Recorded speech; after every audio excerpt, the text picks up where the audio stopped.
पेटल गहलोत यांनी केलेला प्रहार पाकिस्तानच्या वर्मी लागणार आहे.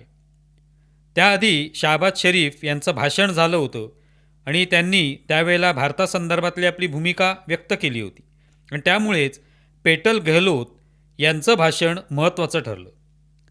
पेटल गहलोत यांनी संयुक्त राष्ट्रात भारताच्या अधिकारांचा वापर करत पाकिस्तानवर खणखणीत आरोप केला की शाहबाज शरीफ यांनी पुन्हा एकदा दहशतवादाचं गौरवगान केलंय. पाकिस्तानने भारताकडून स्वीकाराव्या लागलेल्या पराभवाला विजय म्हणून दाखवण्याचा प्रयत्न केलेला आहे. त्या म्हणाल्या की ऑपरेशन सिंदूर दरम्यान पाकिस्तानचे एअरबेस उद्ध्वस्त झाल्यावर त्यांनी भारताकडे युद्धविरामाची भीक मागितली होती. तोच पाकिस्तान या सगळ्या उद्ध्वस्त झालेल्या एअरबेसबद्दल विजय मिळाल्याच्या थाटात बोलत आहे.